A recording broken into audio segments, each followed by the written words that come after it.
Okay. So, Assalamualaikum warahmatullahi wabarakatuh dan salam sejahtera semua. Terima kasih kami ucapkan kepada semua peserta yang hadir pada pagi ini.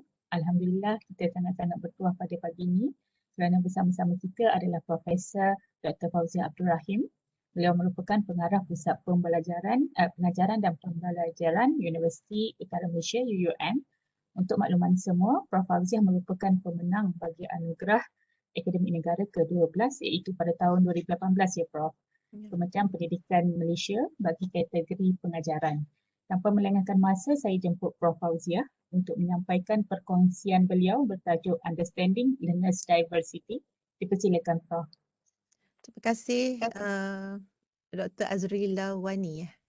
Ya, saya. Okey, terima kasih kepada UMT kerana menjemput saya untuk kali ini kita bersembang santai lah ya. Saya memohon izin untuk kita bersembang santai sebab kalau saya difahamkan oleh PA saya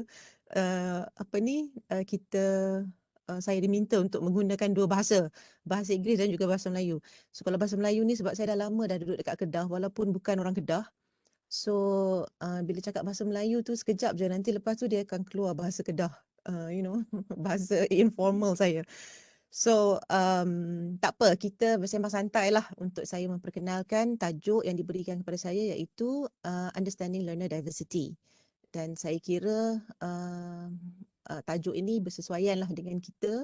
Tak kira lah kita dekat mana pun, universiti apa pun, sekolah mana pun, kita akan berjumpa dengan pelajar-pelajar yang datang daripada pelbagai latar belakang, daripada pelbagai budaya, pelbagai pengalaman.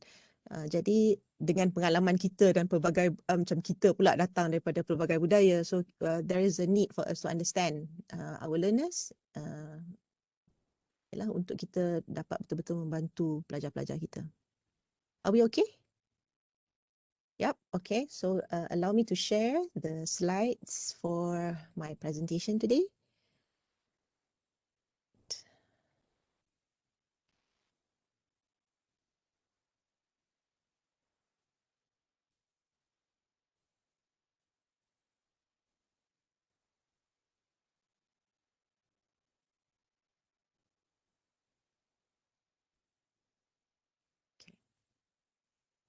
Semua boleh nampak ya slide ya? Okay, so that's the title, Understanding Learner Diversity. As mentioned, saya sekarang ni menjadi pengarah di Universiti Teaching Learning Center. Dan saya telah berkhidmat di Universiti Utara Malaysia ni sejak 1996. Dan bidang saya sebenarnya, saya datang, walaupun saya menjadi pengarah di Universiti Teaching Learning Center, saya sebenarnya adalah pensyarah di Pusat Pengajaran Pendidikan ataupun School of Education in the Universiti Utara Malaysia, dan bidang saya ialah Educational Psychology. Okay, I'm trying to see where can I put this strategically without kacau you all. I just ignore that grey thingy on your right because that's actually the when I'm speaking I can see who's speaking in the ni. I tak tahu macam nak kecilkan dia. I'll check from time to time to see that it doesn't block your view. If it does, let me know ya. Okay, the structure of our session today is divided into three parts. Yeah. So the first part is understanding diverse learners, and then we will also look at understanding learning, and then we will look at how understanding the diverse learners and understanding learning, how can we now plan for learning to take place. So basically, you should be able to identify characteristics of diverse learners, and you should be able to distinguish various approaches to learning, and later you'll be sharing with me some of the learning activities that will be suitable for your diverse learners.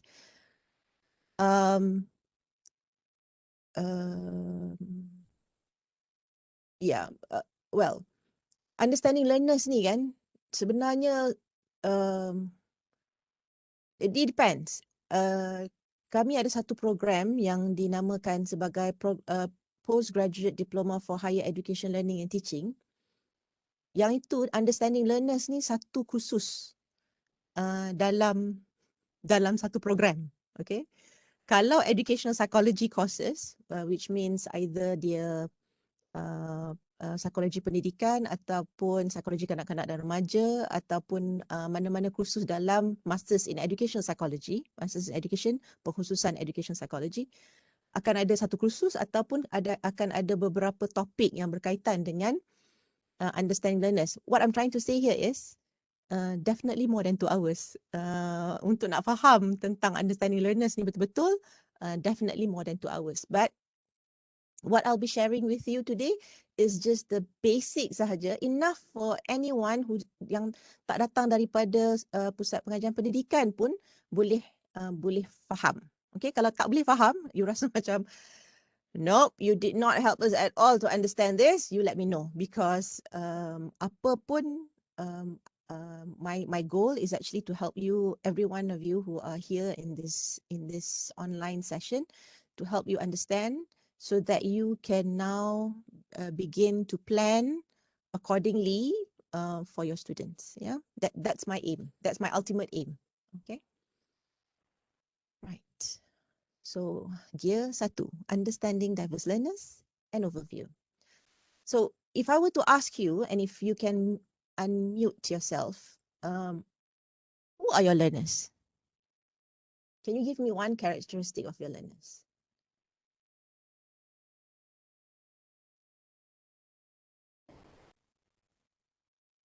I'll hear at least 6 voices, 6 different voices. Voice number 1. Who are your learners?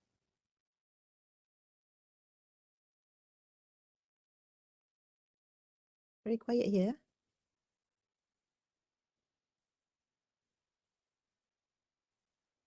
Siapa you your learners? You MTNs? Who are your learners? What are give me one characteristics of your learners? Problem is I can't see the participants now. Okay. Well, we've got 53 participants. For me to have 66 voices, I'm sure that's not going to be a problem. Bagi kat saya satu characteristic, satu ciri-ciri you punya learners. One characteristic. Satu je.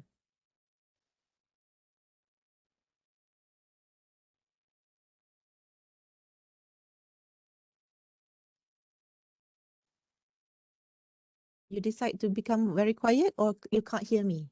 Which is this? Assalamualaikum. Waalaikumsalam. That's a very familiar name. Okay.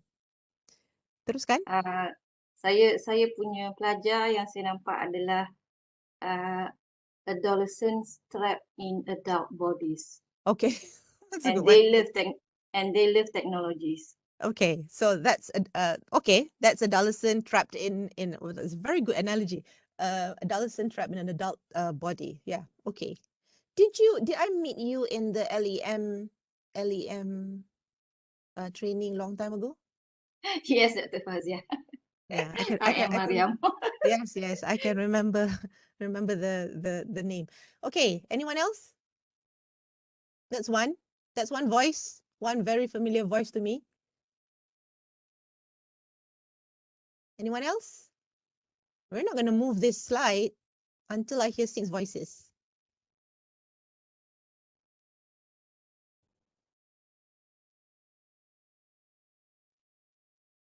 And I'm very patient.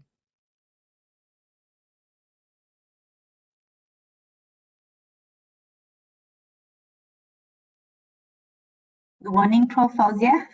Good morning. Kalau student from different culture, different bangsa, kira tak? Kira. Yeah. Very Thank good. you. Very good. I didn't get your name though. I didn't get your name because it doesn't appear here. Pasal phone tah? Dr. Loh Sohong. Okay, thank you Dr. Loh. Okay, anyone else? Dah 2 dah. 4 lagi.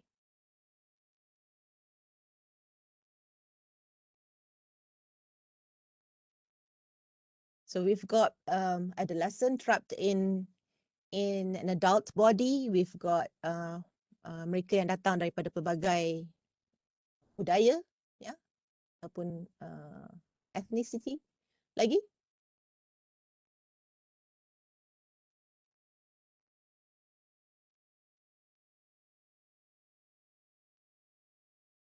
Come on.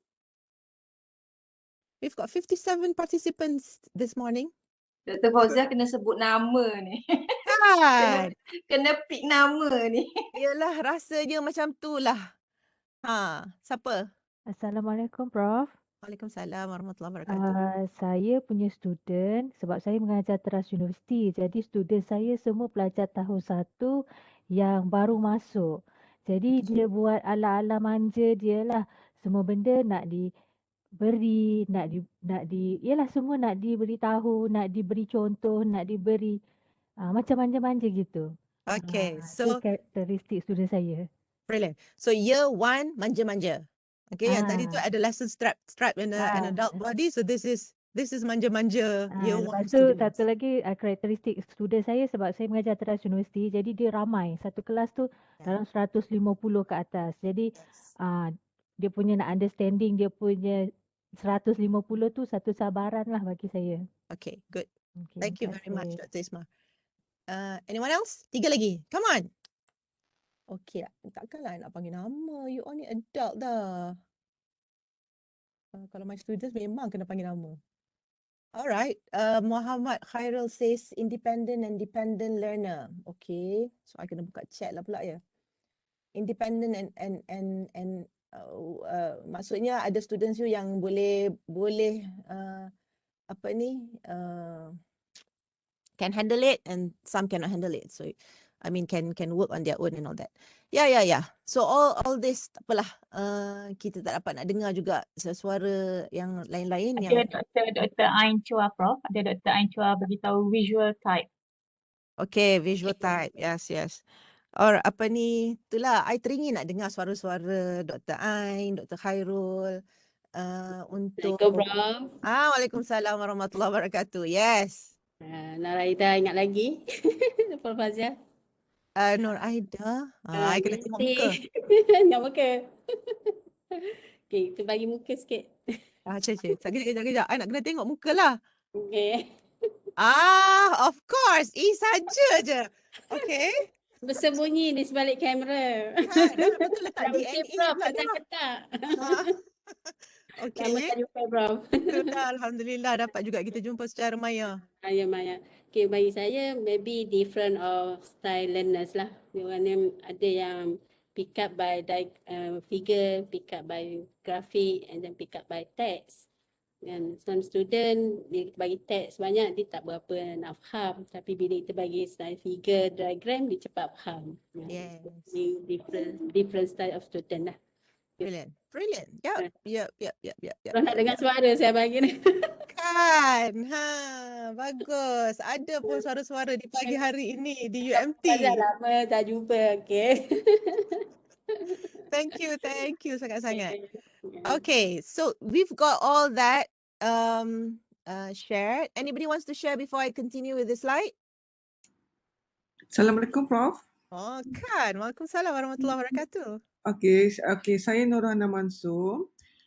Pelajar saya Prof, saya mengajar subjek teras universiti bagi kursus diploma perikanan.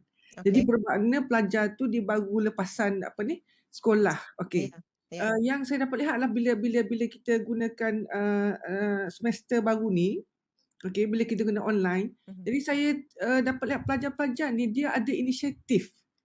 Dia berinisiatif sendiri, bermakna dia dalam bila PDP tu online, okay, dia boleh bertindak sendiri.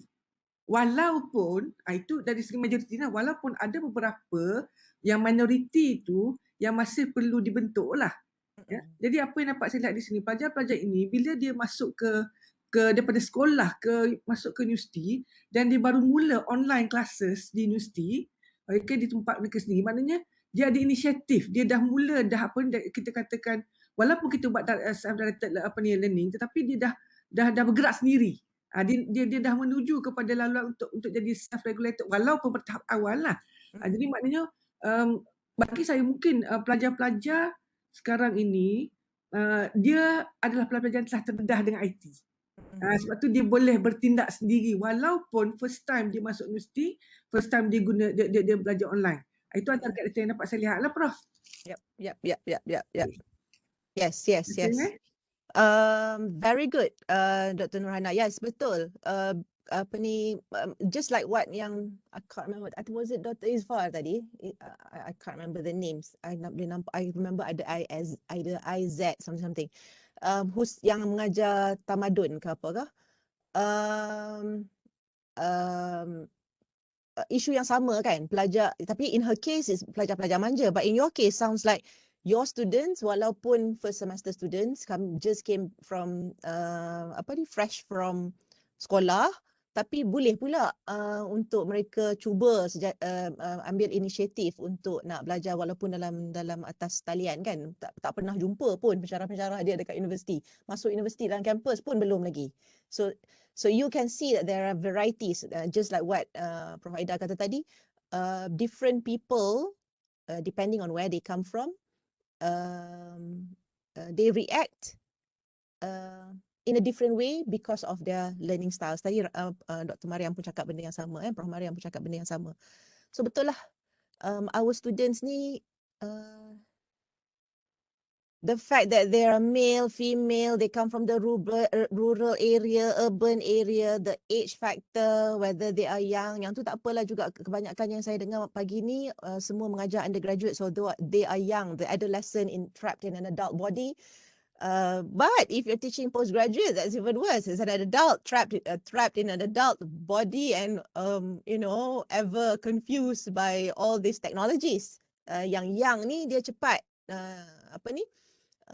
adapt dengan penggunaan teknologi, but when we as we see our students become more mature, they have problems pula to cope with the technology.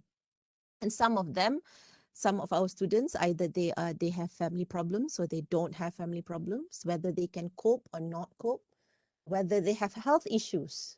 Kan ada pelajar-pelajar kita yang mempunyai, dia nak belajar tapi dalam masa yang sama dia mempunyai masalah kesihatan yang kadang-kadang akan mempengaruhi mempengaruhi cara dia belajar ataupun pencapaian pelajar tersebut. Yang ni kalau kita berjumpa dengan pelajar-pelajar kita yang datang daripada Malaysia, kalau datang daripada luar negara dengan budaya dalam Malaysia pun macam tadi Dr. Loh kata ada pelbagai budaya dan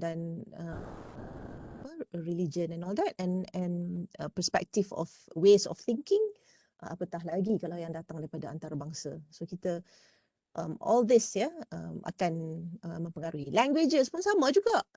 Kalau dekat Terengganu, bukan semua pelajar-pelajar kita datang daripada Terengganu. They share the same colloquial language. Macam dekat UUM pun bukan semua pelajar-pelajar datang daripada Kedah. Kita ada juga pelajar-pelajar yang datang daripada Sabah, Sarawak, merata satu Malaysia ni. Jadi kalau kita tak sup dengan penggunaan bahasa kolokil kita, mereka rasa macam ni bunyi macam bahasa Melayu tapi tak tahulah dia bercakap apa. So some of our students who maybe struggle to listen to our colloquial dialects, dialect yang kita panggil tu. Dialect lah kan? Dialect. Right. So different dialect. So mungkin minggu pertama ataupun semester pertama tu nota dia tu macam antara ada dengan tidak, antara ada dengan tidak, sebab dia tak faham apa yang pensyarah dia kata. Kalau pensyarah dia pekat bahasa Kedah dia ke, sebab bahasa Kedah kalau you cakap laju, orang Kedah memang dia cakap laju. So kalau orang yang tak biasa, bunyi macam orang ketuk meja. Habis dah lecture tu kan. So languages can also be a criteria for us to understand our learners. Okay. And why do we need to understand all this? Because understanding the learners and where they come from, albeit dalam Malaysia ataupun di luar negara, kita boleh membantu kita lah sebagai tenaga pengajar untuk kita fikirkan apa sebenarnya Yang ni, yang tadi tu saya tak kata pun kita hanya fikirkan tentang sama ada pelajar kita part time atau full time. Yang ni kalau postgraduate lah, kalau undergraduate saya kira kebanyakannya full time. Kita tak kata lagi yang pelajar-pelajar yang berkeperluan khas, ya, those with special needs. Yang tu pun kriteria juga. So understanding all our students we will start thinking about the kind of learning spaces that we need to create in our classroom. Kalau face to face lah, kalau online pun kita kena kira juga, sebab kalau pelajar kita mempunyai masalah penglihatan, bukanlah masalah penglihatan sampai dia tak dapat melihat langsung, tetapi mungkin dia tak nampak dengan jelas, then you kena cari pula cara-cara lain, ya, supaya dia lebih inklusif, curriculum kita tu lebih inklusif. So that's why the curriculum will be affected by the learners, ya. The pedagogy definitely, ya, cara kalau kita dah tahu dah pelajar kita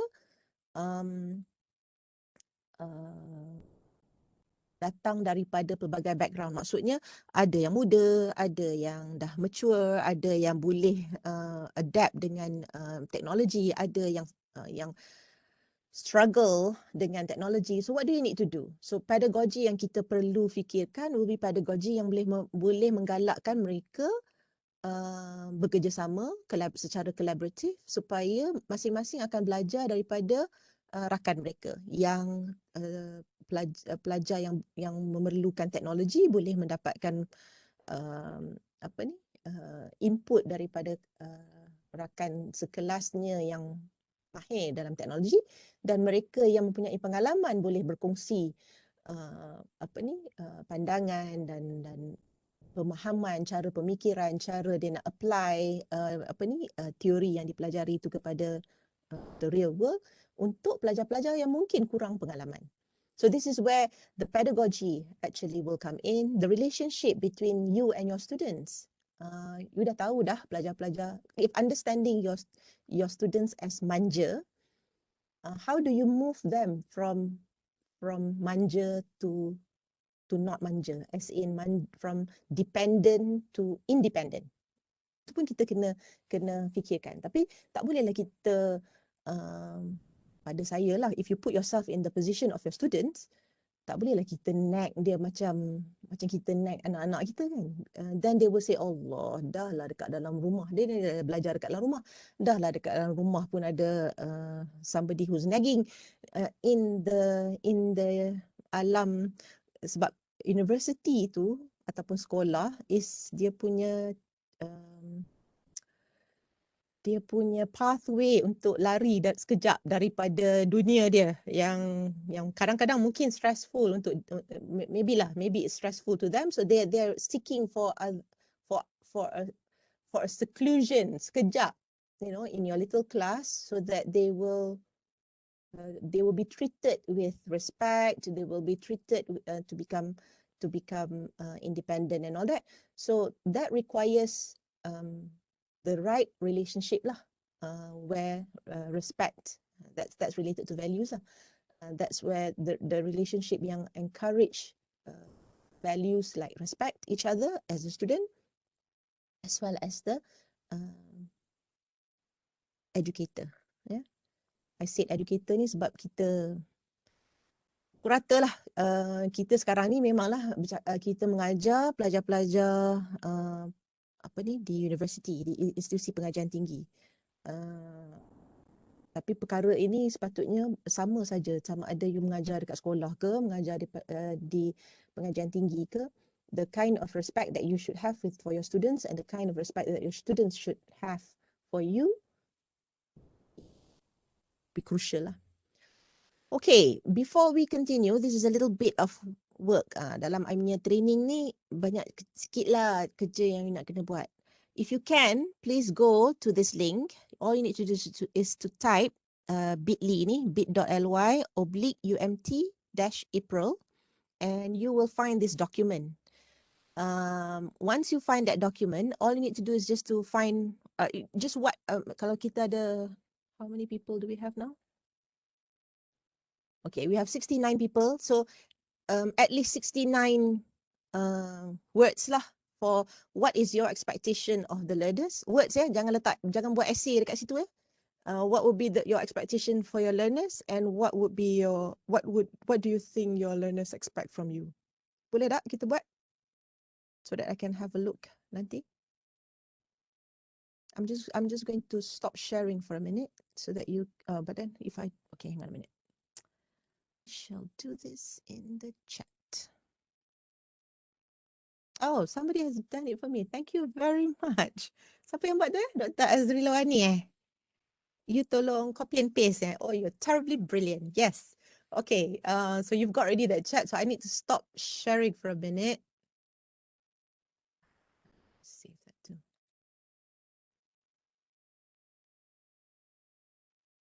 So while you do that, and so that I can see some of your faces, although albeit online.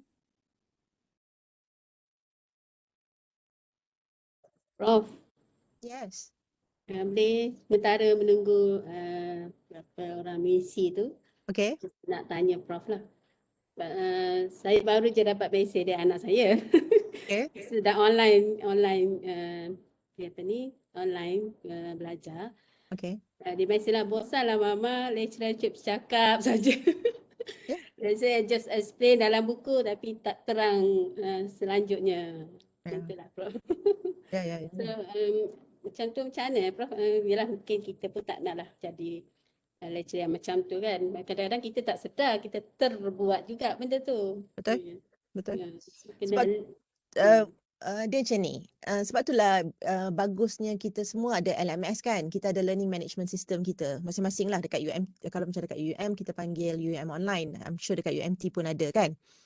And kita dah lama dah daripada seingat saya masa saya jadi pengarah dulu pun kita dah berjinak-jinak dah dengan blended, tak blended lah and all that. So people understand what is blended learning, right? So cumanya zaman dulu tu taklah zaman dulu macam lah lama sangat kan. Masa 2015 and all that tu kita taklah menggunakannya dengan sepenuhnya. Maksudnya bukan semua pensyarah-pensyarah kita menggunakan LMS kan. Kalau dia menggunakan LMS tu cukup syarat je kan. gunalah setakat gunalah masa tu kan. That's right. It's just like macam just letak and that's it, right? I mean they don't plan so that dia memang betul-betul blended, as in ada dia punya notion of flip learning tadi tu, yang pembelajaran yang di luar kelas, yang dibawa ke dalam kelas, dibawa semula ke luar kelas, you know. So that's what we mean by flip learning. Jadi kalau kita dah faham what is flip learning and kita dah memang berjinak blended learning, dan kita dah boleh mula faham bahawa pelajar kita, macam kita lah, kalau I pun memanglah boleh cakap sampai 2 jam. Lepas habis 2 jam tu dah long lie dah tak larat dah. Yang itu kita sebagai pensyarah yang mungkin ada kelas, paling banyak pun 2 kelas dalam 1 hari. Paling banyak lah. Mungkin you ada 2 kursus ataupun 3 kursus yang you nak kena ambil. So one day tu maybe you've got two slots. But your students are not taking your course only. Your students are taking 5 to 7 other courses. And if semua pensyarah-pensyarah kita ambil slot dia katalah macam dekat UUM ni kita buat 1.5 sebab 1 minggu 3 jam kan. Kalau semua orang ambil 1.5, you know, dia guna masa sepenuhnya, pelajar tu akan rasa drained. Dia akan rasa drain. So by the time yang pensyarah yang tengah hari tu dah ke laut lah jawabnya. Dah memang dah lah dekat dengan laut you all tu. Dah memang dia takkan pay attention. So my take on this is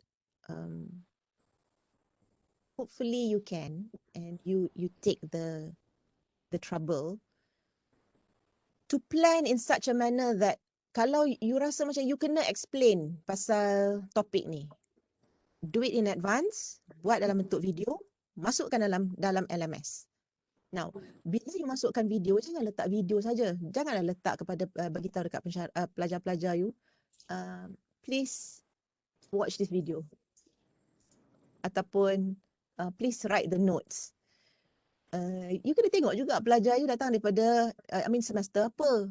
Kalau dia semester 1 baru datang daripada daripada alam persekolahan, nota selama ni dibekalkan oleh guru. Guru tu mungkin salin dekat atas papan hitam, pelajar take notes. Tak ada siapa pun nak ajar dekat dia orang masa dekat sekolah menengah ke sekolah rendah ke, macam mana cara untuk nak ambil nota. You know, so that's why when we come to the university, memanglah kalau saya tanya dekat everybody kat dalam ni, tak ada siapa pun tak ajar kita masa kita masuk dalam universiti. What we do is kita ambil je lah nota setakat mana yang kita faham kan. So over the years baru kita macam mahir dengan cara-cara nak ambil nota. So what you can do upon asking students to watch the video is to have guided questions. Guided questions tu ialah soalan-soalan yang akan bila dia jawab sebenarnya itu adalah intipati apa yang nak disampaikan berdasarkan kepada CLO. You see what I mean? So bila dia letak dia buat aktiviti di luar kelas, I'm talking about di luar kelas ni. Dia letakkan dia punya jawapan-jawapan tu, you boleh suruh dia masukkan ke dalam Padlet ke, dalam forum ke. So masa your class, masa dia dah buat tu di luar kelas kan, your task masa dia dah tulis tu, you bagi tahu kata sebelum you kena buat ni sebelum our next class. Sebelum next class tu, you dah buat analisis dah. Siapa yang kata apa. Dan itu menjadi titik tolak kepada perbincangan di dalam kelas. Barulah pelajar-pelajar takkan rasa bosan sebab you takkan mengulang semula dah video tu. So some of us, kita dah lah tak cukup lagi bubuh video dekat dalam LMS. Lepas tu dah jumpa pula the next time, still repeat the same thing that you have actually put in the LMS. Dengan andaian kita rasa macam pelajar kita tak tengok. Dia tak menonton the video yang kita dah bagi tu. Dia tak buat macam tu sebab kita tak bagi aktiviti yang force them. You know, that activity before you come into this classroom, you need to tell me. So over the years, kalau katalah macam mula-mula you bagi kat dia guided questions. Over the years of your experience doing that, you can now start asking them to solve problems. Depending on the level of your CLO lah. Kalau CLO you apply and all that, you dah boleh daripada you punya video tadi ni, you bagi dekat dia per satu case, dia kena solve, dia datang ke dalam kelas, dia present. Masa tu, kalau semua pensyarah tu buat macam tu, dan you tanya dekat anak you, dia rasa macam mana?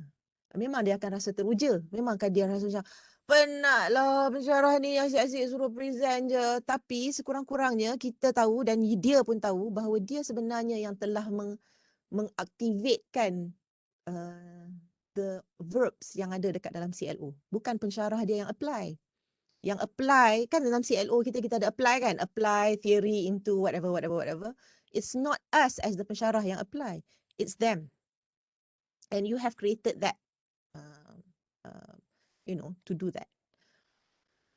Does that, I know it's a long-winded way of explaining, but yeah, let me see what you have written. Oh, that's very good.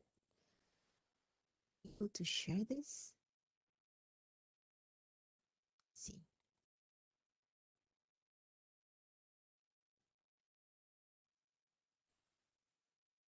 Okay, I'm sure this is, people are still writing, so it's okay. I'm just, yeah, let's see.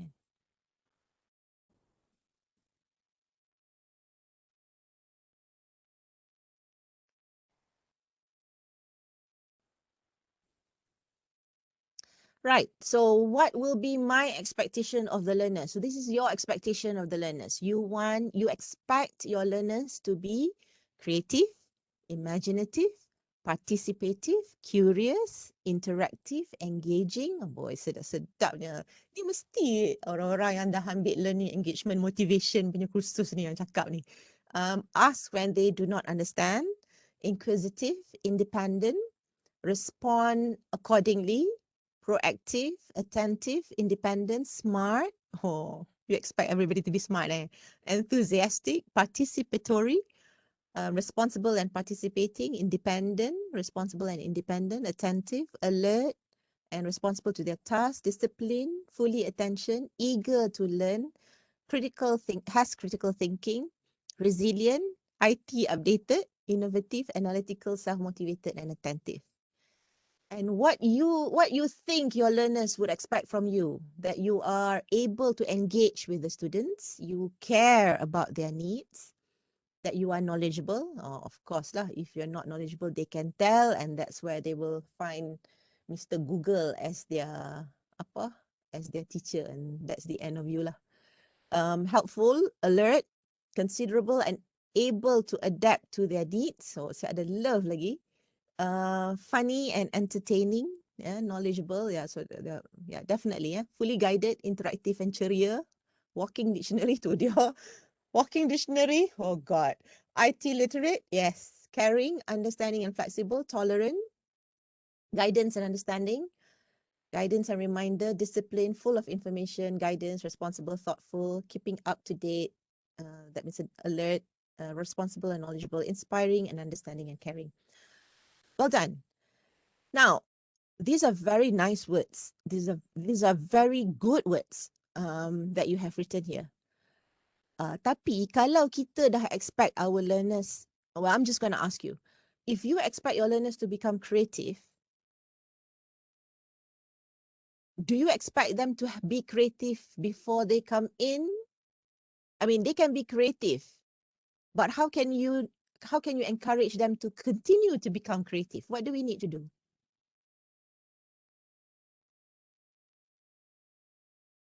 We should be creative as well. Terribly brilliant. That's right.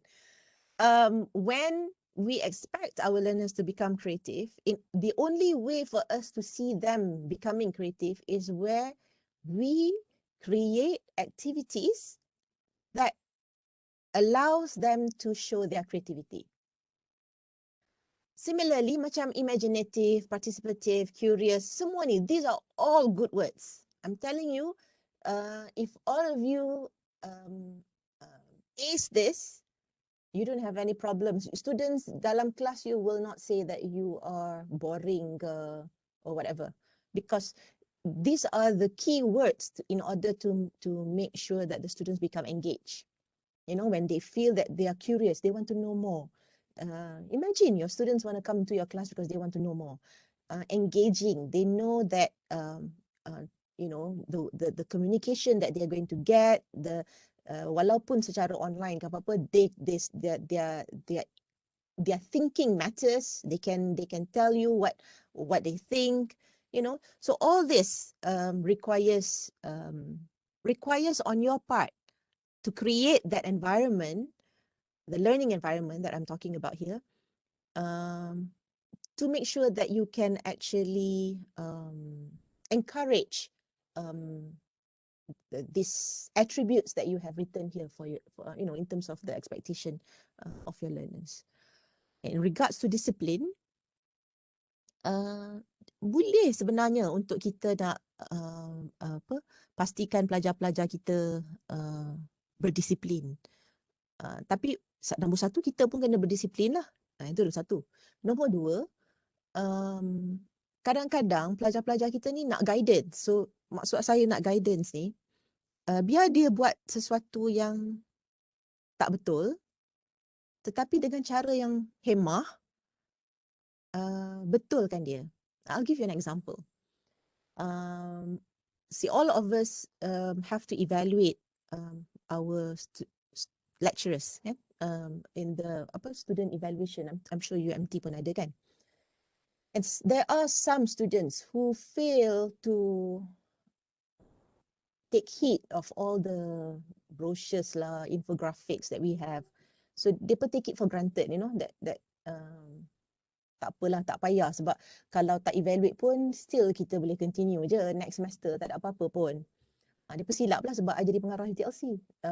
Isi our student evaluation tu di bawah portfolio Pusat Pembelajaran Pengajaran Universiti. So I was adamant. I kata okay, enough of apa orang kata tu, reminders. Ya, kita dah bagi tahu dah apa dia punya implication dia. Kalau you tak boleh, you tak menilai apa implikasi dia, dan kita hantar melalui MPP, hantar news feed, hantar social media and all that. and yet we have about 1% of our tak 1.3% macam itulah yang gagal untuk menilai dalam tempoh masa yang diberikan. Of course we get calls lah. Nampak macam 1.3% macam sikit kan, tapi it's actually it comes to about 300 over students. So they were calling us, and I had to also help my staff to jawab the phone because dia jadi macam bursa saham dekat dalam bilik dia. So I had to answer the call. And while I'm answering the call, that was my tarbiyah session for the students. I hear them, I hear their plea and why they give me all sorts of reasons lah. Mak sakit, nenek sakit and all that. I cakap, okay, did you tell, I said, when your nenek sakit and your mak sakit or whatever, did you explain to your lecturer? Did you tell your lecturer so that your lecturer can tell us? Dia kata tak, dia tak cakap. So benda-benda macam ni lah. Dalam proses untuk kita nak membetulkan dia, kita bagi tahu apa yang dia boleh lakukan supaya dia tak ulang balik. So daripada ada yang menangis, ya, ada yang menangis yang dia kata, takkanlah tak boleh, I rasa macam sedih tak dapat buat ni nak cakap. Okay, do you know how it feels, right? That you have left out, you left out, you didn't take. Some of them actually said, saya terlepas pandang, which is okay lah. Tapi menangis lah, dia terlepas pandang sebab dia macam menyesal dia terlepas pandang. So I cakap, okay, take this as a lesson. Next semester, bila buka sahaja the proses penilaian tu, be the first to evaluate your lecturers. And they were able to accept that. Sebab tu cara kita tu, kita tak boleh nak bagi tahu kat depa, you salah, tak kira siapa suruh you boleh buat. Tapi ada juga yang dah mula nak bagi tahu, kata saya nak telefon dekat vice chancellor and saya nak bagi tahu dekat menteri lah apalah. So I kata, well, you can go ahead and tell the menteri or the vice chancellor, but you have to understand before you go, ya. 98.9% or 98.7%, I can't remember, were able to evaluate. You're one of those 1.3% who did not. So macam, to become disciplined, you have to make sure that kita pun bagi dekat dia ample notice ni, ample notice. Jangan sampai kita tak bagi kat dia ample notice dan tiba-tiba nak jadi disiplin. Yang tu kejam namanya. So kita dah bagi dah the ample notice, kita dah khalas. On our part, we know that we have tried our very best to help the students, to give them the leeway. But when they still fail to do it, you have to make sure that you put your foot down to educate them. Because without the process of going through the process of making mistakes, they will not learn. Sebab tu kadang-kadang kita rasa macam make mistakes too is actually bad. No, making mistakes is actually part of learning. Right. And this is actually very, very important in terms of what you think your learners expect from you. The ability for you to engage with your students. Now, I reckon masalah antara pelajar dengan pensyarah ni usually it's because of communication. We don't communicate with our students. They can tell, they can tell that you're strict, but you are caring. They can tell. They can differentiate between you're strict and no compromise, you're strict and caring, and you're not, and you don't care. You're laissez-faire basically. Macam you it's okay. You boleh makan you lah. They can put you in a continuum. The students. So of course lah dia suka yang it's okay, buatlah apa-apa pun. It's okay. You janji you evaluate I okay, you will get an A. So ada juga yang pensyarah yang macam tu juga kan. So they will put you in a continuum. But to whom do they respect? They will respect the ones that are not only strict, bukanlah strict. Dia maksud saya strict dekat sini is firm lah, firm. Firm but caring. Jangan firm yang langsung tak boleh, no is a no. It's a firm yang if they fulfill, I mean, if you feel that there are some considerations that you can consider, you will give them the leeway. That would what I mean by caring lah. So caring about their needs is definitely crucial for students. Tapi bukan caring yang macam saya kata tadi yang laser fan, caring yang tak kena tempat. Yang itu, your students are not going to learn a lot from you. Because in the world out there, in the real world, mana ada orang yang, mana ada supervisor yang akan care macam tu. In the real world, it's either you can deliver or you cannot deliver. You cannot deliver, out you go, because there are 1,000 people waiting outside to work. So that's why there is a need for us to accept that mereka ni, macam tadi yang apa ni, accept that the fact that when they come in, mereka manja, nurture them, and create this learning environment that requires them to become independent, and you need to see the transformation of independence to daripada year 1, by the time they reach year 3, they should be able to show you already the independence. Why? Because year 4, chances are they are going for their practicum. They'll be too late for you to do anything. So it's between year 1 to year 3 that you need to see that there is this transformation and there is this intervention that you do in order to move them from dependent to independent. Any questions so far?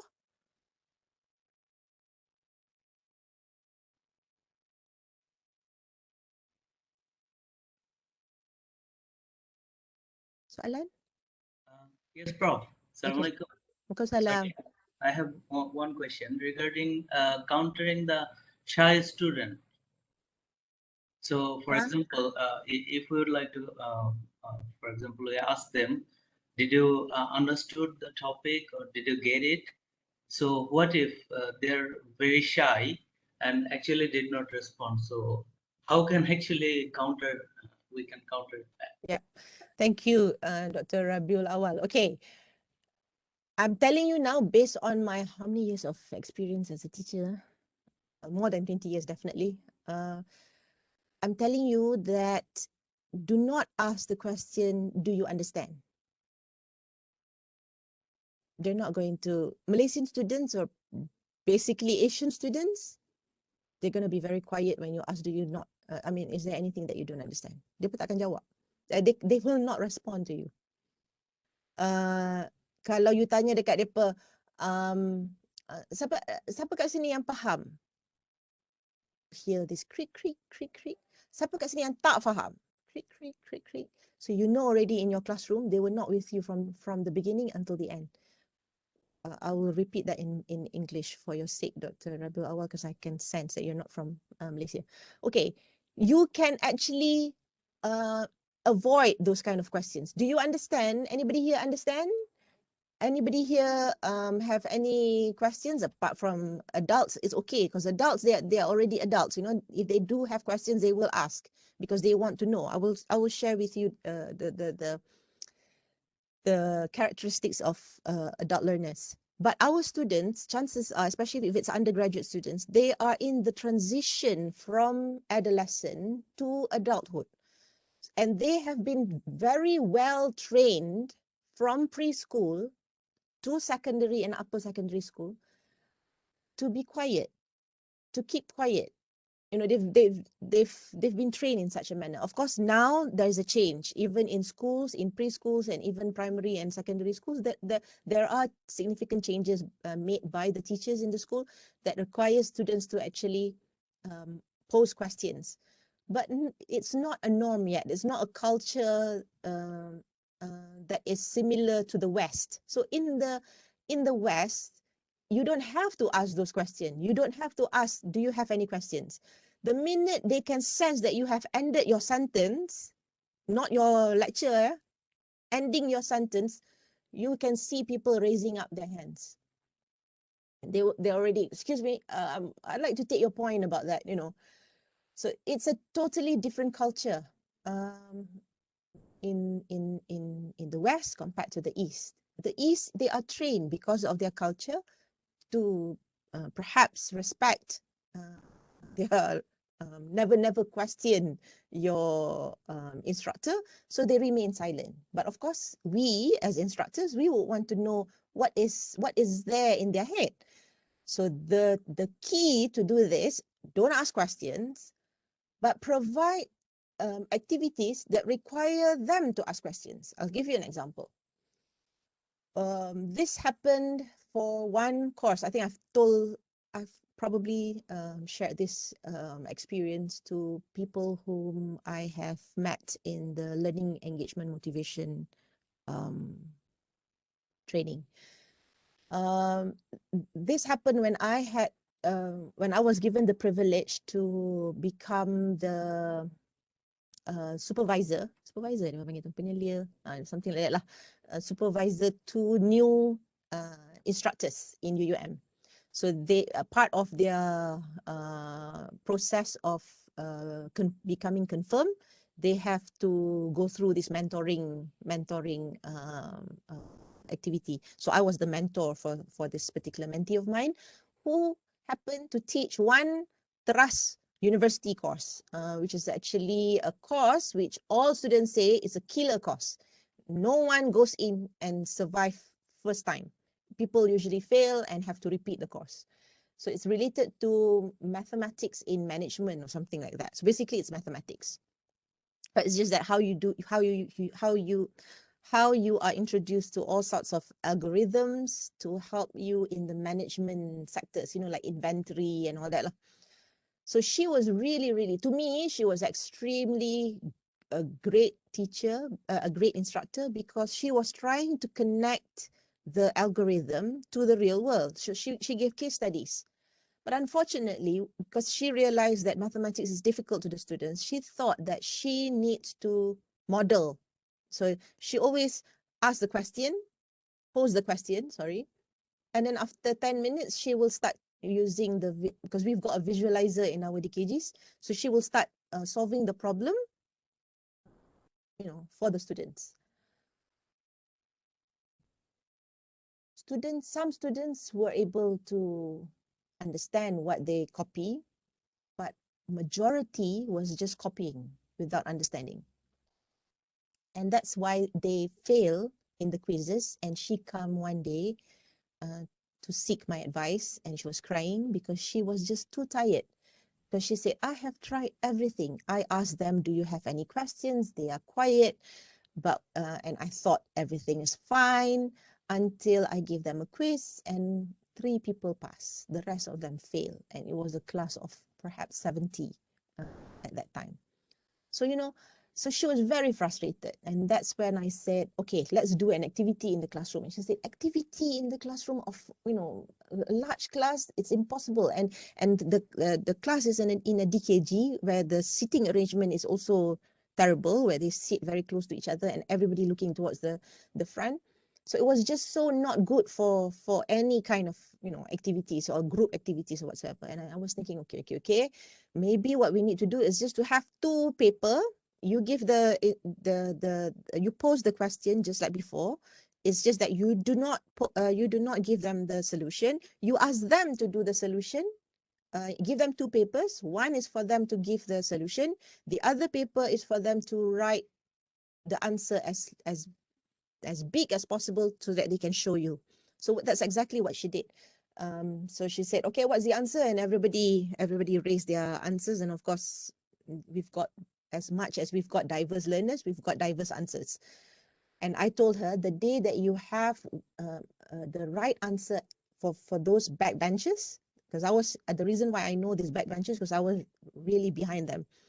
The day that you can get any of the backbenchers to have it right, ask them to come to the front to demonstrate how they solve the problem. And that's exactly what she did. She asked one of the guys sitting at the back who got the answer to come to the front and demonstrate how they solve the problem. See, but the thing about boys is I didn't realize that, but that was what happened. This boy had a very, very, very small handwriting. No matter how you enlarge the visualizer, it was just too tiny for them to see how he has written. So he had to write again the solution. So as he was writing, he missed one line. He actually missed one step, and that caused chaos in the classroom. Everybody was actually asking him, "Hey, salah tu, that's not right. How did you get?" And some people were taking the advantage of asking him the question, "How did you get that line?" So there was really interaction between him and the rest of the students. And there was a time when he was actually dumbfounded because he didn't understand what was the question, because he didn't realize that he has missed that step. And the teacher and the instructor was already about to intervene, and I said, no, leave them alone. And finally, it took him about 20 minutes to get it all sorted until they understood. And then as he was going to sit down, he turned around and he spoke to the instructor, and before he took his seat. And right after the class, I was just so curious. I wanted to find out from the instructor, what exactly did he say? When he turned around, he actually said to the instructor, "I'm sorry." The instructor was like, "Huh? Sorry? I'm sorry because I realized this is the first time I realized how difficult it is to teach. Saya minta maaf kerana pertama kali saya baru faham bahawa betapa susahnya untuk nak mengajar. Saya minta maaf sebab kadang-kadang saya dekat belakang tu main-main. To me, the CLO of the day is not important anymore. That is learning. That is truly coming from the student who actually did not pay attention, who had lots of questions, and some of the students who were not clear were able to ask questions to him because they felt no barrier between the other students and themselves, but they will have a significant barrier between them and their instructor, because they will always say, "Yeah, you instructor, doctor, professor, Professor Madya and all that, you definitely will be cleverer than us." But their friends are just like them. So that is an example of an activity, one activity that required those students to actually solve the problem. No longer the teacher solving the problem, and the teacher no longer need to ask whether they understood or not, because those who did not understand were creating havoc in the classroom. They were actually asking questions. So the day that when she wanted the students to actually solve the problem, the teacher was no longer sitting behind the rostrum. She was all over the place because people are actually asking her questions. Is this correct? Is this correct? How do I solve this? I don't understand this. Why are they asking her? Because she said before that, answer this question and I will call any one of you to come to the front to demonstrate. So by creating that kind of learning environment where there is a challenge, where within a limited time they have to solve the problem, so it became a wake-up call for all the students who were not paying attention or taking things for granted. They realized that they have to understand before they go and make a fool of themselves in front of the class. But little do they know that between me as the mentor and the teacher, we have already decided that we're going to only call those who got it right to demonstrate to other people. So does that answer your question, Dr. Rabiul? Don't ask questions like, do you understand? You're going to be disappointed unless that's exactly what you want. Ask questions after 5 seconds, you're going to feel shocknya, tak ada siapa tanya soalan, maksudnya semua orang faham. If you want to live in this kind of world where you in your imaginative world that you think by students not responding to you, that means they understand, so be it. But be prepared upon getting their results when you give them the quizzes. So that's why by having those activities, it helps the instructor to know who needs attention, who needs help, and who is okay. So in the next class, you can actually use the ones who are okay to help the ones who need help, or you can actually pay attention. Everyone has the consultation hours, so you can actually have consultation hours for certain individuals who need help. Like just now, Dr. Rohana, I think, who said some of the students were fine, but there were some group of students who actually need help. So by doing activities, you will know who are those who need help, and you can use them during your consultation hours.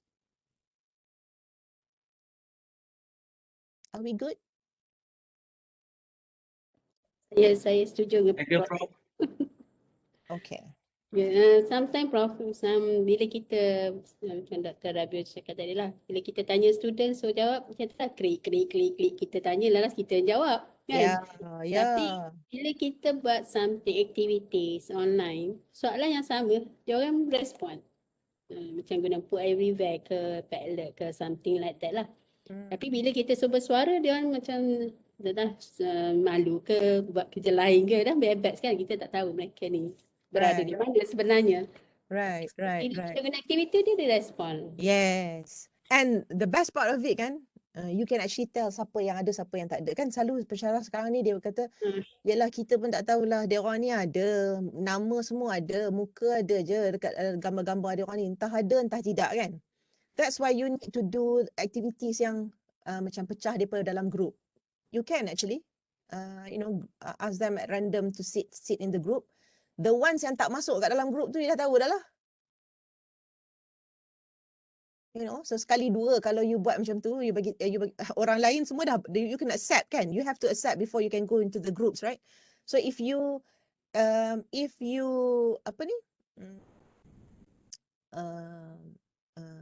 you see any of your students who did not accept, that means they are there but they're not there. So individual students like that, you can actually WhatsApp ke tepi lah. Don't embarrass them.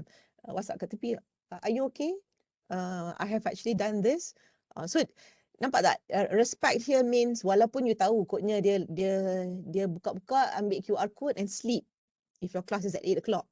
But by doing that, they realize that, hang on a minute, in this class, I don't know at any point of time, there will be activities and I have to make sure that I'm alert. Sebab dia kena join kan, so kita nampak lah dia ada. Correct. That's itu salah satu daripada tarbiyah dia lah. You takkan buat, mungkin you tak mau buat tiap minggu, nanti dia jadi macam too boring, right? But there are times yang either they have to be, they go in the group synchronously, or sometimes walaupun you do asynchronous outside, but they still have to respond via Padlet. So you can actually monitor what they're actually doing outside the classroom. So there are many ways for you to actually track whether your students are actually doing the work or not. Kenapa dia?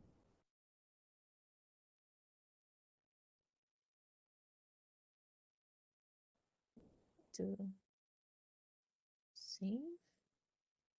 Okay.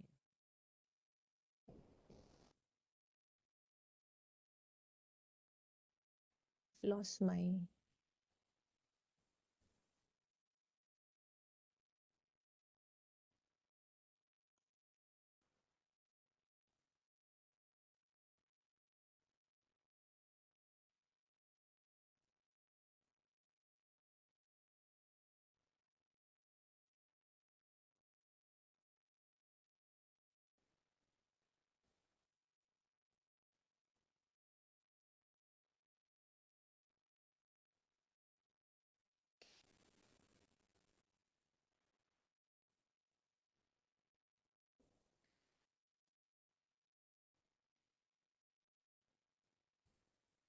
So coming back to what was said just now, our task, as what was mentioned before,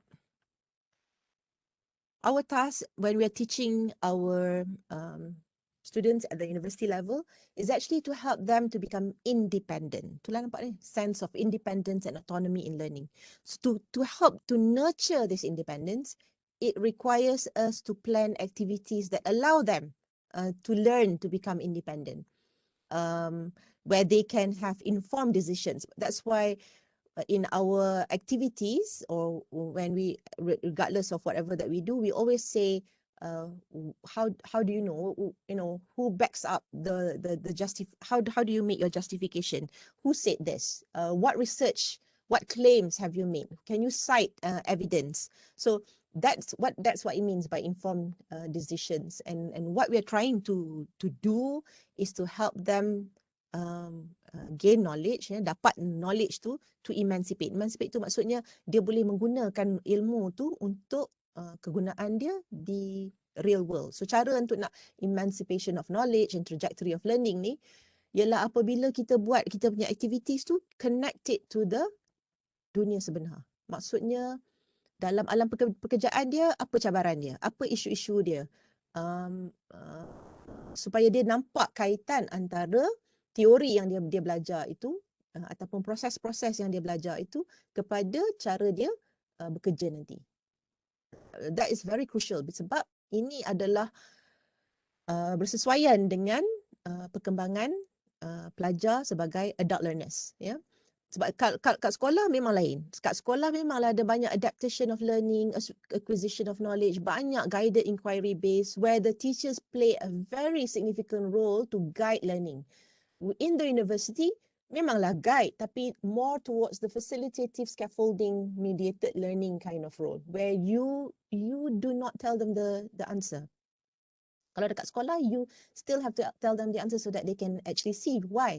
Because at the school, if you're teaching from Form 1 to Form 5, macam dekat university tadi, Prof Mariam kata, adolescent trapped in an adult body, right? When in school, they are children trapped in an adolescent body, you know. So some of macam bila sampai dekat adolescent stage tu sepatutnya boleh berfikir secara abstrak. But some students, they still need concrete. Sebab tu guidance here is very, very percentage of teacher-centered will be higher lah compared to the student-centered. But when it comes to the university, it's the reverse. It's the student-centered that has got to be, the student has got to make that decision. And you are merely to guide them and pose them questions so that they continue to think and gain confidence to justify why they did it that way. Okay. And there are many factors. And some of the factors we can control, some of the factors beyond our control. So what makes our life challenging, I would say, is the fact that we are dealing with human. And the human development factors that influence human development will be gene versus environment. So that's what people who does educational psychology, they will understand nature versus nurture. Baka dengan persekitaran. Baka pun memainkan peranan, persekitaran pun memainkan peranan. So kalau pelajar-pelajar, maksud saya dekat sini, kalau pelajar tu mempunyai potensi untuk senang faham, tapi dalam environment dia tu adalah environment yang tidak menyokong kepada pembelajaran, potensi dia tu tersekat. Ya? Tapi kalau dia diletakkan di universiti ke, di sekolah ke, diletakkan pada environment yang menggalakkan dia banyak berfikir, banyak membuat analisis, so yang ini akan meningkatkan dia punya potensi lah. Ya? So the nature versus nurture is definitely going to be there. Tapi sama juga kalau baka dia, there's a problem in terms of the baka, the environment pula pun macam kalau you dah tak faham, duduk senyap-senyap je lah. The environment doesn't help, so the potential is also going to be affected. But if they are having problems in terms of understanding, but your environment is positive in the sense that you have a lot of resources, you have a lot of activities, you allow them to actually communicate with their friends, you get them, the trajectory of learning is not just from them learning from you, but also them learning from people from the industry and all that, and getting them see the connection with the real world. That trajectory will actually give them the experience that will compensate dia punya ability to memorize and all that. Okay, so sama juga previous knowledge, previous experiences versus current understanding. So some of our students tak pernah pun belajar tentang kursus-kursus yang dia terpaksa ambil. Macam contoh yang tadi yang saya dengar tadi, diploma perikanan, tak pernah pun terfikir untuk menjadi untuk nak masuk dalam program ni. Yang ni dia saya saja je letak letak aje, you know, tak fikir habis, kan. And tak ada pun pengalaman untuk memahami. Dia tahu ikan is ikan atas meja dia untuk nak makan. Rupanya dia tahu ada banyak spesies ikan and all that, and dia faham bahawa dalam dia punya program tu dia boleh breed and you know, I might say something wrong here. So there are lots of things, new things that they're going to learn.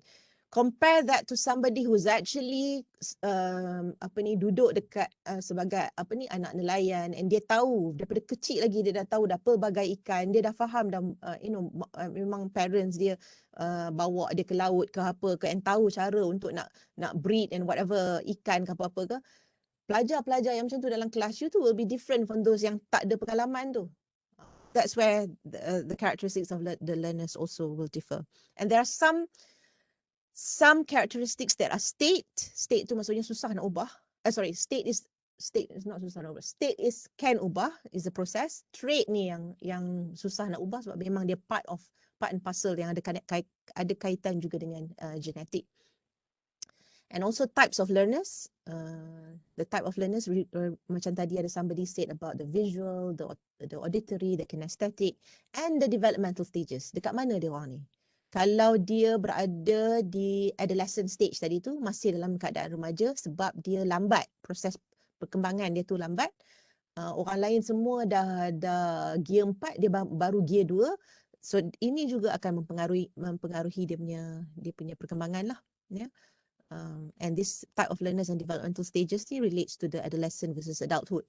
Yang ni kalau you dapat pelajar-pelajar pasca siswazah, depending on where they are, because you can also have very young early adulthood students will be those yang baru habis degree terus buat masters, or middle adulthood, they are working, they have worked for a good number of years and they continue to study, or late adulthood, anak-anak dia orang dah selesai dah, baru dia nak fikir tentang diri dia pula untuk memang dia seronok nak belajar lagi.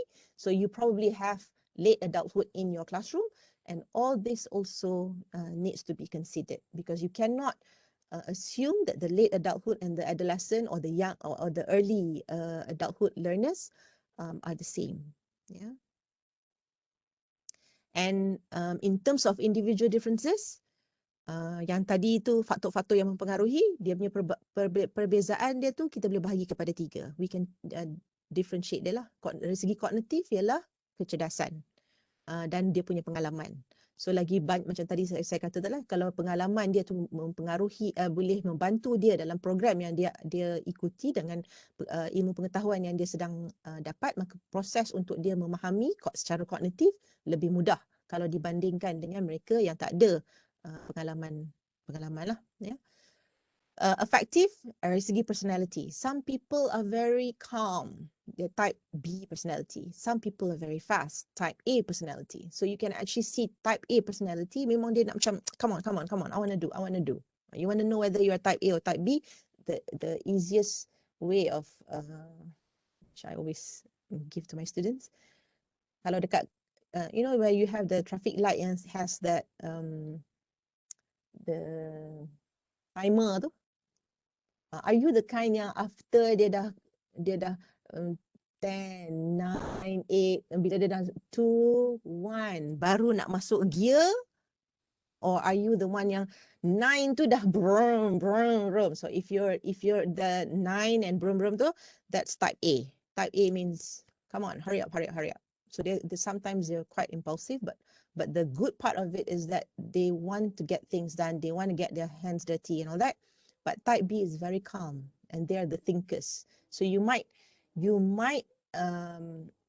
have those kind of personalities in your classroom, and you might misinterpret them as people who don't understand or don't want to understand. But in actual fact, their personality is the kind that they are actually answering your question, but they're answering your question in their head, compared to type A, which actually wants to answer, but not necessarily the answers are correct. So so you have different types of personality. So how do you get type A and type B to respond in your classroom? So, by providing avenues where any type of personalities can respond to your question, and you can actually see those questions, gives them the opportunity to feel they matter in your classroom.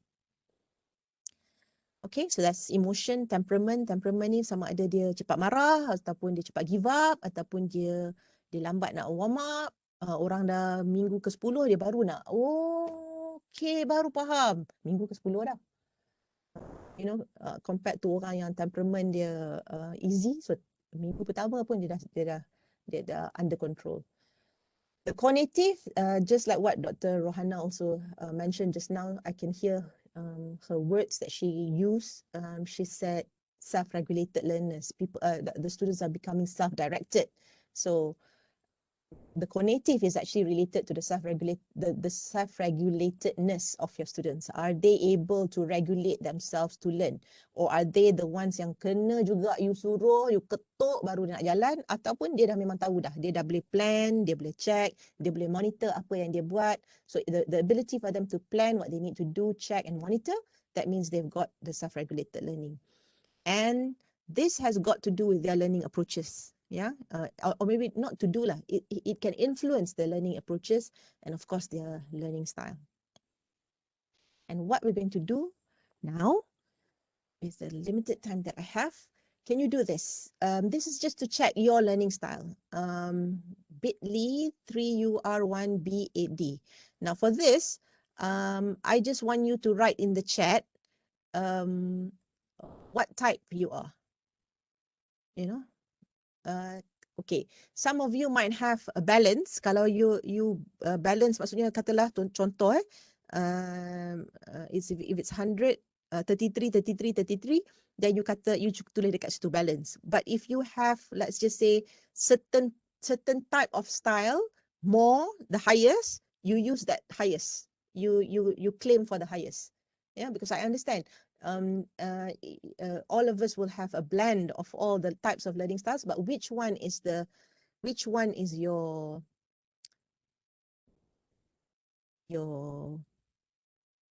highest for the learning style? Thank you very much for pasting the bit.ly thingy. All right, can you do and respond to me via chat, please?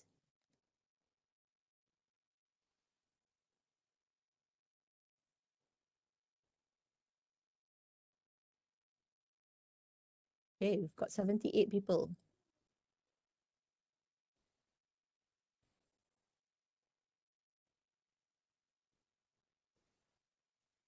And for just answer that. 20 questions.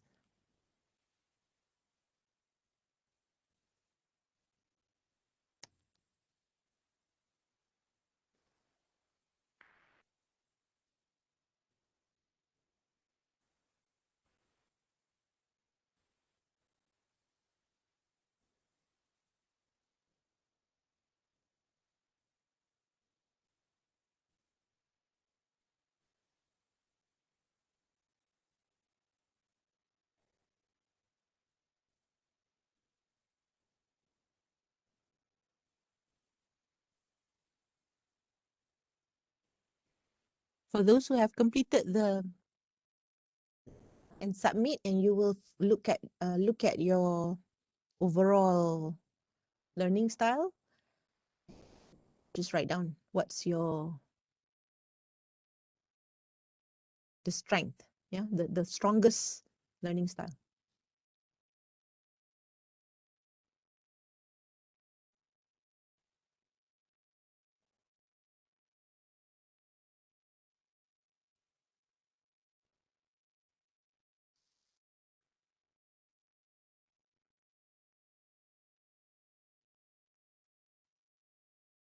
For those who have sent to me your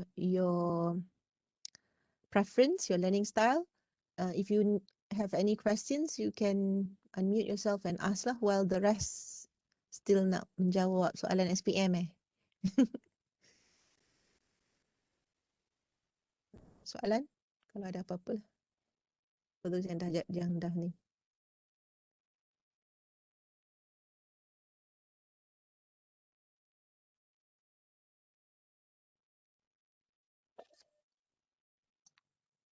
Prof, Ya, mungkin saya boleh tanya soalan. boleh? Macam dengan pengalaman Prof mengajar dah lebih 20 tahun, saya cuma curious nak tahu ada perbezaan tak daripada Prof mengajar pelajar tahun 1 tahun 2000 dengan pelajar tahun 1 2020 atau 2021 macam tu. Ada perbezaan tak in terms of the aspect of learner psychology?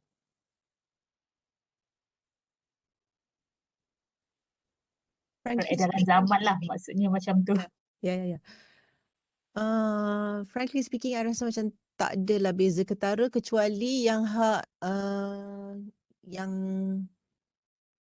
maybe like 10 years ago punya learners, they're not that exposed to technology. But then again, 10 to 20 years ago, I wasn't exposed to technology myself. Saya pun tak tahu macam mana nak guna Padlet and all that. I think I started using Padlet 2012 kot. Started using Padlet. So what I'm trying to say here is the students are the same. Pelajar kita kan, especially our Malaysian students lah, mereka ni they have a lot of potential. The only problem with our students is they don't have confidence, and they want to show us that they are clever, that they know what they're doing. That's why they are afraid to ask us questions, because they're afraid that those questions are silly questions. Kan, macam bila dia tanya soalan tu nampak macam dia macam dia tak pandai. Yang tu satu. Nombor dua, dia takut nak jawab. Bila kita tanya soalan pun dia takut nak jawab. So dia takut nanti apa yang dia nak jawab tu salah, sebab dia nak portray diri dia. Sebab you kena faham, between adolescent dengan young adulthood punya stage ni ialah dia nak develop dia punya identity. Jadi dia nak develop identity dia sebagai pelajar yang pandai. Tapi mungkin dia ada masalah pengalaman tadi ni. Kan yang tadi yang saya kata characteristics tu. Ada yang tak ada pengalaman, ada yang maybe in terms of academically challenged, kan? Dia in terms of intelligence dia ialah academically challenged. I wouldn't say that they cannot do it, but they take more time. They take more time to understand compared to people who are not academically challenged. Ada setengah orang yang sekali je dia baca ataupun dia dengar ataupun dia tengok, dia dah boleh hafal dah, dia dah boleh faham dah. Tapi setengah orang it takes them about 20 times kot nak baca, nak 20 times nak dengar, baru dia faham. Tu yang saya kata tu, orang lain dah week 1 faham, dia week 10 baru okay, baru faham. So different students because of their ability, but all students want to show you, the instructors, that they are clever. That's why they take the road of not answering lah. Sebab kalau you tak answer, you tak adalah tidak meletakkan diri you dalam situasi yang you akan dilabelkan oleh pensyarah you atau kawan-kawan you sebagai tak pandai. Sebab dia nak develop identity yang dia pandai. Sebab tu cara kita bertanya, kita boleh pose the soalan, tapi the soalan tu boleh dilakukan dalam bentuk kumpulan, within the students, atau pair work within the pair. Jadi dia punya tahap nak save face tu, kan, nak jaga dia punya aib muka tu tidaklah ketara kalau dibandingkan dengan you tanya dalam kelas yang 120 orang dan dia jawab dan salah yang dia jawab tu. So dia punya tahap malu dia tu is 120 kali kalau dibandingkan kalau you suruh dia buat pair work. Kalau dia silap pun antara dia dengan pair dia saja. Do you understand what I'm trying to say here? And you have to develop your students tu daripada tak confident tu kepada confident tu lah. Yang it's okay to do mistakes as long as you do the mistakes now rather than you do your mistakes masa exam. When I can't help you. You do your mistakes now. Okay, I can see your point. Sebab tu cara kita nak respond to mereka pun jangan kata, Ya Allah, where were you when I was giving this lecture? You know, you tell them, okay, I get what you're trying to say here, but who else can give dia punya feedback. Jadi you are, from there they can secara tak langsung dia boleh sense that, oh, jawapan I tu tak menepati you know, so that those kind of things lah. Right, I don't know what happened to the rest of the 73 because I just have 1, 2, 3, 4, 5 people responding to me, and all these 5 people are visual people. So without me able to show you that in life we have various kind of students where we will have visual, audio, as well as kinesthetic. For this session, I fail to show that in this group ada different type of people because everybody is quiet except for visual people. Visual people are very okay. Now I've got one tactile. All right. Okay. So we do have tactile, and I'm yet to hear people who are from the auditory. Now,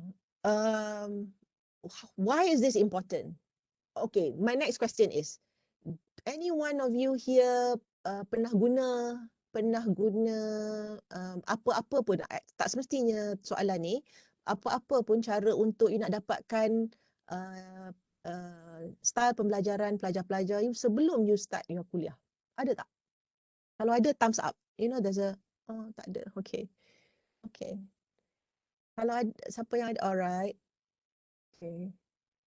Oh no, okay. So those who do not have, what can you tell me after going through this process? When you answered this and you knew that you are visual, ada kan dia tulis dekat situ, kalau you visual you boleh buat apa, ada tak? Dia explain kan, if you're a visual type of learners, what exactly you can do.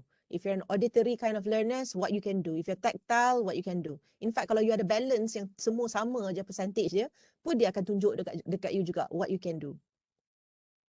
So if your students are exposed to all this type of things, it's not just benefiting your students, but it's also benefiting you.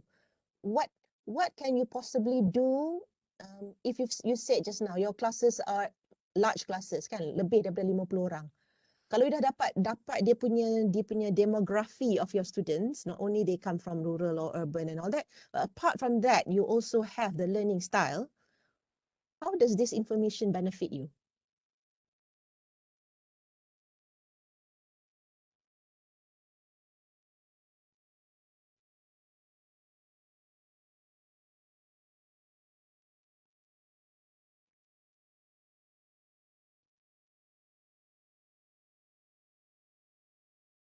Macam mana? Any idea?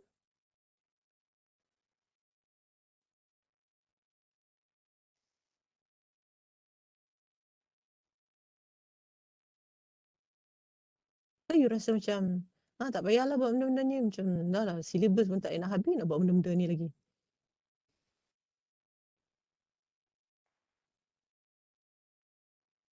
No? No idea? Is this good? If it's good, thumbs up. Hello? Yes. Can I say something? Oh, please. I'm afraid my volume is a bit low. I can't really hear very well. I wonder if you can hear me. I can hear you very well. Please. Oh, okay. Thank you. My name is Kaizani, and I'm an English teacher. So we have a lot of problems. Can I speak English? Because I'm an English teacher. Please. We do have a lot of problems in teaching English online, because even in class, in face-to-face classes, shall I turn on my camera? My camera's not, I don't know, it's not really working. So I'll try, see if it's working. Okay, so we have problems with face-to-face classes because even in face-to-face classes, students do not want to talk because it's an English class. They're very shy, very scared of making mistakes. So even online is much worse. Trying to get them to talk because it's an English class. So for the test just now, I don't know, what do we call it? The thing we did, the questionnaire just now, Learning style. It's a learning style. Okay, I got tactile. Okay. Yeah. Suits you well though. Oh, okay. Well, see, because I studied, I went to primary school in Australia, not in Malaysia, from standard 1. And part of the school syllabus, every month we would go out on field trips. I would go to the mint, we would go to sheep farms and so on. So I tried to do that with my classes here when we're face to face. But when we're online, I cannot take them to, I cannot bring something to them that they can see or they can use in class. So I have to try to tell them to do it at home. Like, because, and another problem is that I'm teaching academic writing skills, which is a very, very dry, dull topic. So I have to get them to actually do something. I have to get them to, okay, you can see this book, try to write and give me your response. But the problem is for me in terms of management, I have so many students and I have to go through one by one their responses. So it takes a longer time, but I find it worthwhile because it gets results. Then there are the students who do not respond, who say nothing and try to turn turtle and hope that I don't notice. But there's not much I can do. I cannot force them because they're adults. So that's just my sharing my experience with this. Yeah. Thank you Thank very you. much. Yep. You see, people who learn language, if possible, get them excited to use in a tactile way. And the fact that you're bringing them when there's avenue, when there is a face-to-face session, you can actually bring them to wherever, something that's interesting for them to be able to see the context in real life, and then start before they actually do the task, helps them to create that experience that I told you just now, the experience that some people might lack in that manner. But because you're teaching academic writing, so you can actually, instead of bringing them to the sheep farm, you can actually give them a case study of them becoming an editor. So they can actually do a group work, kind of like, okay, you write, first you write, and then after a while, you exchange your writing and now take the role as an editor to edit, because the process of editing and the process of writing helps them to see how the reader, when you are writing, you just like when you're speaking, you cannot remove the audience, can when you're writing in academic writing or whatever writing, you need to know how the readers are going to respond to your argument, to whatever that you're writing, whether it's persuasive or whatever. So have them go through that process so that they can see, oh, academic writing is not dry. It's actually, if I don't do it right, and if I have one day, if I become the editor, this is gonna be in trouble. So, and put them in a situation where, for example, they've got to enter this competition, so it makes writing in a fun way, that they've got to enter this competition, and the winner will get their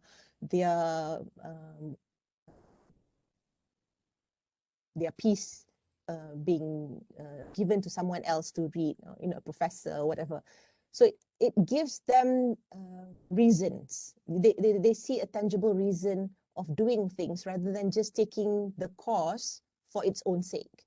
So making your students, now if you know that some of your students are visual and some of your students are tactile, that's fine, because tactile, it will be good. But you can also ask your students to write in the form of a brochure. Contoh, academic writing can be lots of things, right? You can come up with a form in a form of a infographic or something like that. So it's the visual people who actually can actually visualize what kind of information that should be there. And then while you are teaching academic writing, you can also ask them to present why they wrote it in such a manner. So that's the auditory people who can actually get that confidence to actually speak in front of everybody. And for those who are actually the readers, there's also if you're looking at VARC, there's also people who are very good at reading and able to decipher information from whatever text that they read. But for this particular learning style, there's only three. It's either visual, auditory, or kinesthetic.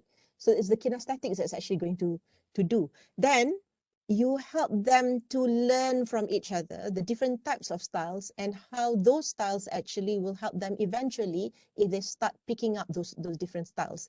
Memanglah some of the styles are innate, but but when you come to learning styles, you can actually train yourself to become more tactile or more visual or more auditory, depending on the adaptability of the environment. So the environment is actually important. So if the environment is just lecture, so the only people who's going to survive in your classroom will be the auditory. The rest are just going to sleep with their eyes open. They pretend that they are ni lagi lah susah nak tengok eyes open sebab dalam gambar memang sentiasa open, tanta dah tidur dah kan. Depa sebab dah mute tak dengar dah depa punya snoring. But in the classroom, in the face-to-face, you can actually see them. You know that they actually there or not because they're in front of you. In the online, that's the reason why you have to provide those kind of activities so that you can actually tap who will be good at presenting, who is good at visual, who's actually good at doing things, and then you start rotating them so that they are able to have a go at feeling the different types of styles of learning. I've got a question here. Hey, and I've got one auditory learner too. Thank you, Dr. Nurul Ain Chua, who says the reason why this is important for learning is so that you can differentiate the content to suit the learning preference. Yes, not only you suit the learning preference, you suit the learning preference so that they become engaged. They feel that they matter. Then you can also allow them to learn from each other so that they pick up other types of learning styles according to the environment that you have created. So the key is, remember, if you put in your head that the course that you're teaching is actually dry, chances are you are going to create a dry based activities. But if you say to yourself that this particular course, because I have this kind of students, I need to make sure that this course is actually allowing my students to become creative, imaginative, curious, and able to show me what their learning styles are and their potential. Chances are you'll be able to create activities that will help the students to actually participate in your classroom. And I've got another question. I'm also shy to give opinion or present anything. How can I boost my confidence at the same time my students' confidence as well? Don't mention. Okay. Itulah. For those people, dia macam ni. You have your own learning style. This is your learning style tau. Your students' learning style will be different. So imagine if you have a learning style that is auditory, but your students are largely visual, you, as much as they have to adapt to your ways of doing things, which might be very much towards auditory, you now have to also learn how to adapt to your students' learning preference. So the key is actually for you to actually cater the different types of students that's in your classroom. Now, I understand that the time is, we're running out of time. I'm gonna go straight to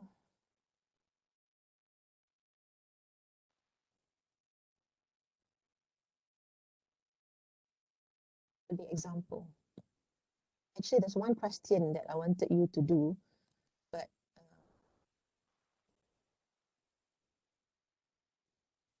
we're short of time, so I'll just go straight to this particular thing. This is an example of what I mean by having understood the learning style. How can you create activities that will cater to the different types of students? Now, what I need you to tell me, and this time I really need you to speak, because I don't think it's easy for me to understand if you write it in the chat. Now, assuming there are two, well, this is an example of how the use of learning style.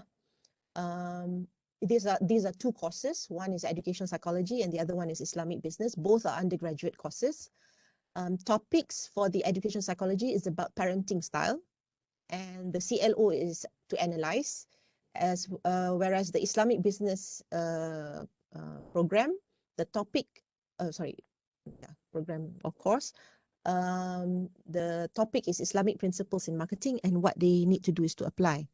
Now, in the education psychology classes, students are to come up with, to understand, to differentiate between the different types of parenting, and they in the exam they will be asked to analyze based on the different types of parenting styles again.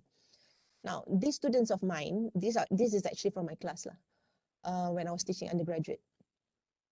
They're not married, can? Their education psychology usually is offered in the second semester, first year, second semester, and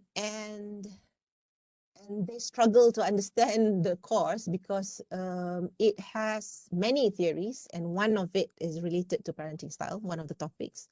So what I asked them to do was to actually, and years of teaching the course made me realize that students always get this confused. So in reality benda ni senang je pada I lah, and I rasa macam sepatutnya akan memberi manfaat pada pelajar-pelajar ni, because one day they're going to get married, and this is the time when they're in the university. That's where they will meet their future potential future spouses. So they would need this information. If they understand, it will benefit them for definitely. But they always get it confused. So what I did was I asked them to read the input. I've given them the 4 types of parenting styles, the adapted version. So they read, and what they have to do is to prepare a mind map. Then after that, I put them in groups, so not more than 4 if I'm not mistaken, a long time ago, because every member has a role to play.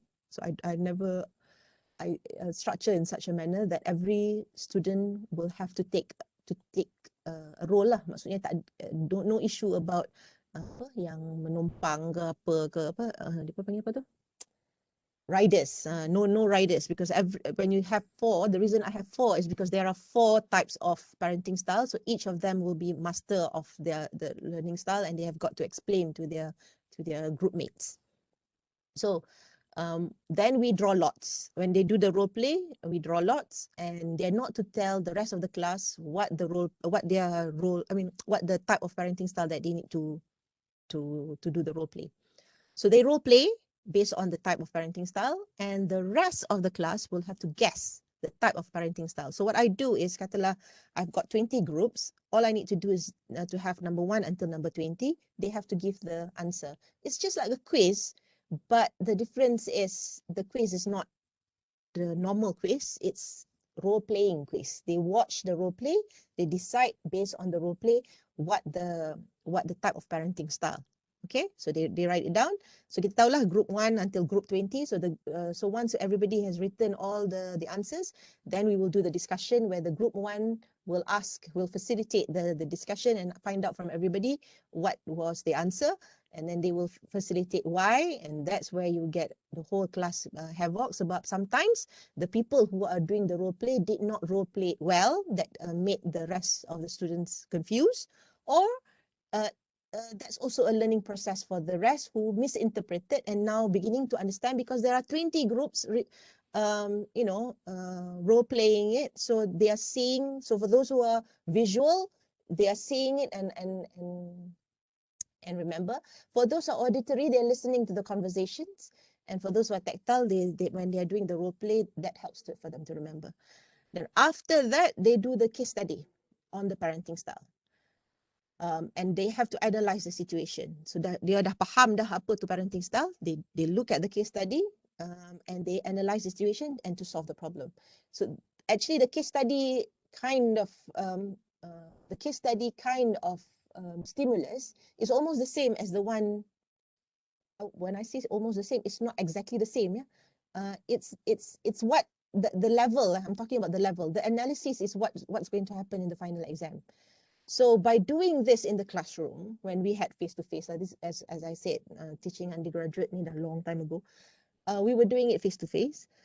And if I were to put myself in the situation where if I have to teach this course again, and for this particular topic, I would still do the role play in the online, because the students I can actually see all the 4 students, and everybody can see the 4 students. Is the only difference is they cannot stand, but I can still see their expression. I can still hear their intonation if they decide to become angry parents, which is authoritarian, or very understanding parents, which is authoritative, or couldn't be bothered parents.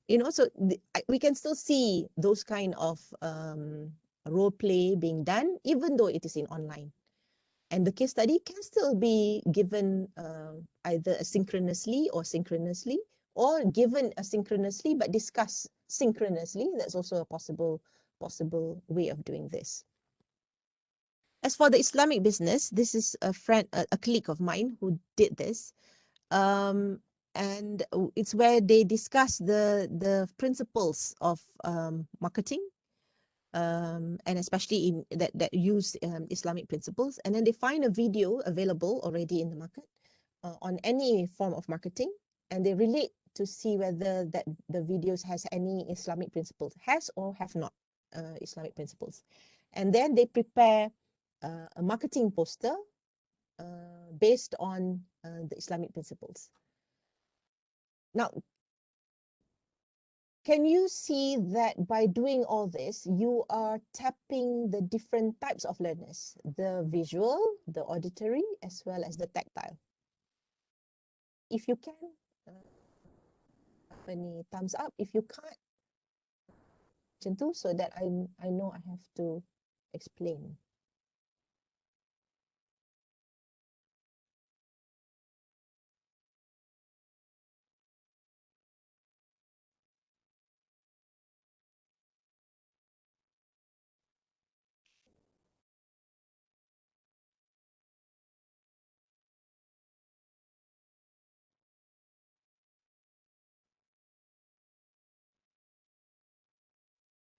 There's less than 10 people responding, the thumbs up.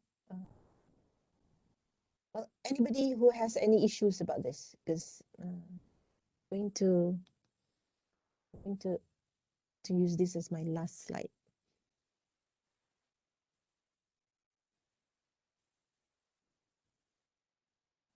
Right, if you were to plan, because I don't know your, tu yang leceh bila buat online ni kan, because I can't go around and ask you pick your name or whatever.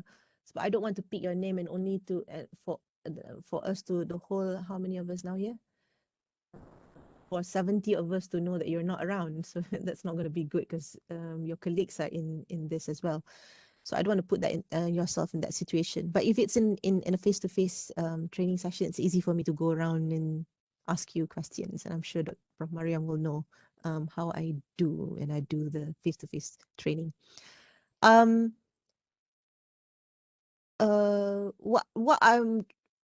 don't know what your course learning outcomes are. But by now, I would advise that you understand your learners by not only understanding where they're coming from and what prerequisite knowledge that they have before they come into your classroom, but also the learning style, so that then you can create this activities that will help them to become engaged, because it gels with their style of learning. When they like doing it, I mean, if I were to ask people who are tactile, they don't like to listen. They don't like this. They like to do. They like to present. They like to move around. You know, when they move from one places to another, that will help them to remember. For the auditory, the different intonation, the you know, how people actually how their friends present helps them to remember. And for the visual, the color that was used, the fact that you have mind map and the color that they use, and the infographic that or the poster that they have, so those help them to see the connection. You know? How those concepts become meaningful to them. So that's why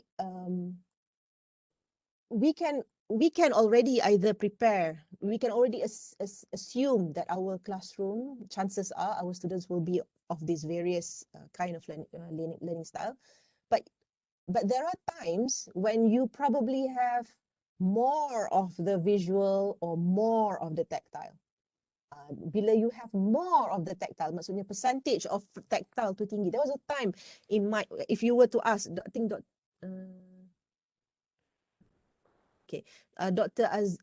Azri Lawani asked me that question just now, kan? What's your opinion about students 20 years ago compared to now? The difference will be actually not 20 years ago. Every semester you will have different students coming into your classroom because the different cohort of students will have different types of learning style. There was a time when in my class, majority were tactile. Majority were tactile. And bila I bagi lecture je, semua macam muka stone, antara faham dengan tidak. But the minute I ask them to do, group work, and then they do a presentation, they have to present to each other, or you see them alive because they are tactile. And there's a time when I had to teach a group of apa yang dia panggil tu, program khas pengijazahan, sebab dia ni dapat warrant guru-guru sandaran atau guru-guru yang dekat sekolah rendah, mereka dapat warrant untuk nak buat degree. Okay, so some of them don't want to do the degree, but they were forced by PPD to continue studies. So you can imagine mereka punya motivation to come to the classroom. But because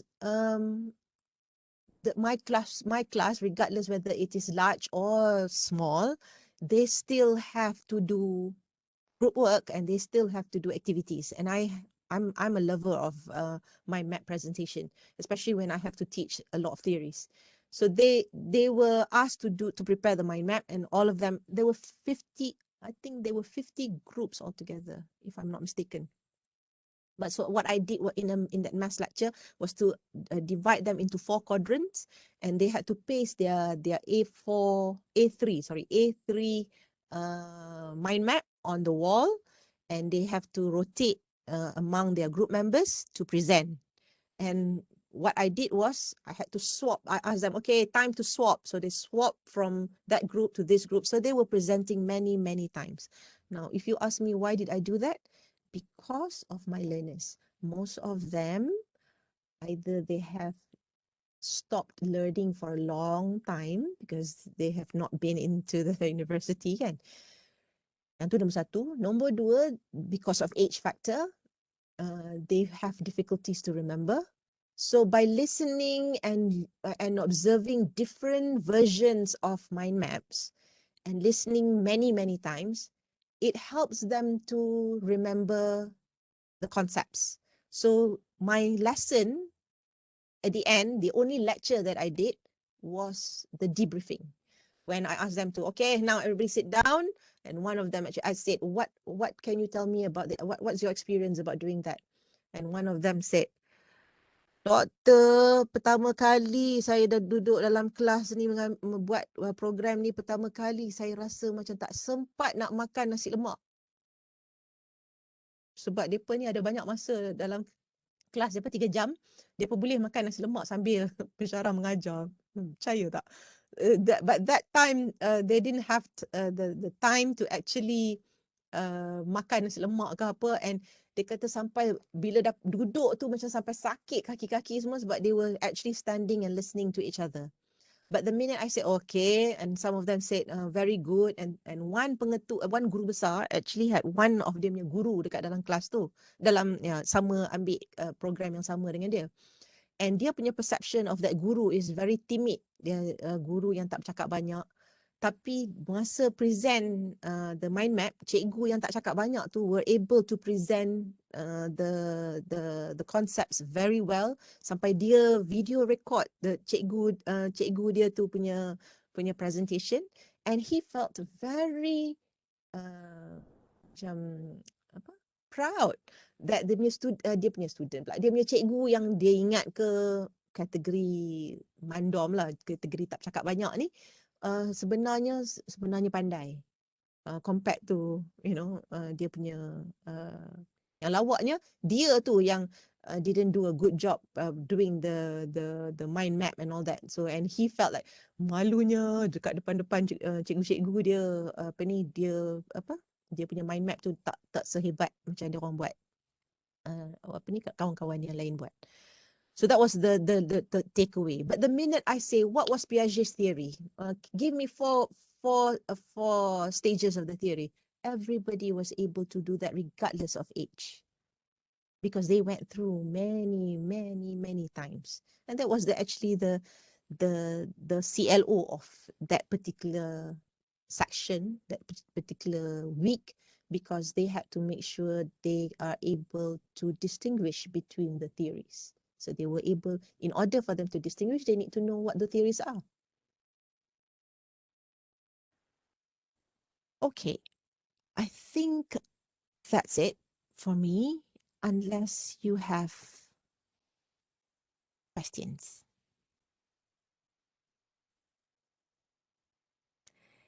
If you don't, 10 seconds from now, I'll just say thank you. If you have, please ask.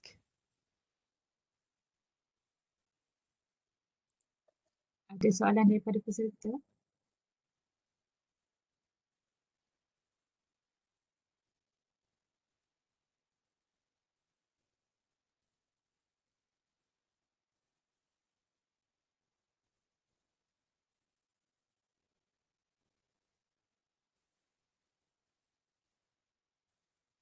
Nampaknya macam tak ada soalan, Prof. Professor. Oh, ada. I just like to say thank you. The thing is, when I said I got tactile just now, actually tactile was 35%, visual was 35%, and auditory was 30%. So I'm a bit unsure where I stand actually right now, which category I am. Yeah. Oh, that's normal, is it? Oh, yeah, okay. well, chances are you will have how shall I say, kind of like pretty much almost the same for all the three, or two out of the three.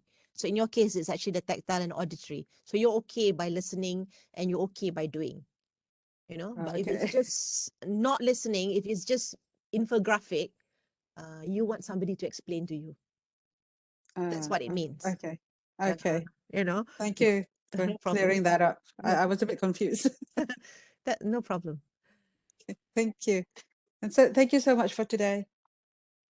My pleasure. Okay. Terima kasih Prof atas perkongsian yang sangat menarik dan berguna. Untuk kami sebagai tenaga pengajar, diharapkan semoga apa yang dikongsi oleh Prof Fauziah kita boleh gunakan dan praktikkan dalam pengajaran kita. Dengan itu saya ucapkan terima kasih kepada semua peserta yang hadir. Link untuk kehadiran latihan pada hari ini boleh diakses di ruangan chat. Okay, terima kasih semua. Nanti saya akan bagi PowerPoint kepada Universiti lah, ya. Okay, PowerPoint kita akan email lah kepada peserta. Yes. You can email to everybody. Dengan kebenaran daripada Prof lah. No problem. So terima kasih sekali lagi. Saya ingin memohon maaf lah jika ada yang terkurang daripada pihak saya. So I was mula-mula rasa macam okey dah cakap bahasa Melayu, tiba-tiba Dr. Rabiul Awal tanya soalan, I dah macam mula panik. Alamak, ada international staff, so I've got to speak in English. So okay. So I do hope that I have pleased the international staff as well as the local staff for you to to know what you need to do for the students. I think if you put your students in your heart and your curriculum in your head, inshallah you will know what is right for your students, especially when you know already who they are, where they come from, what are their challenges. Understanding those helps you to prepare while you educate. You know, it's not just about completing the syllabus, it's also about helping them to become better learners and contributing society in the future. So with that, thank you so much. Minta maaf lah apa-apa yang terkurang daripada pihak saya, dan saya mendoakan semua dapat manfaat daripada sesi ini, yang baik itu daripada Allah, yang lemah tu atas disebabkan kelemahan diri saya sendiri. Assalamualaikum. Waalaikumsalam. Terima kasih banyak Prof. Salam. Terima kasih, Prof. Bye-bye. I know some ada problem dengan mic and all that. Itulah nanti kita dapat yeah, I know I know. So if next time we can actually see face to face, that's even better, inshallah. Okay, everybody, see you. God bless, and I'm signing off. Thank you. Thank you.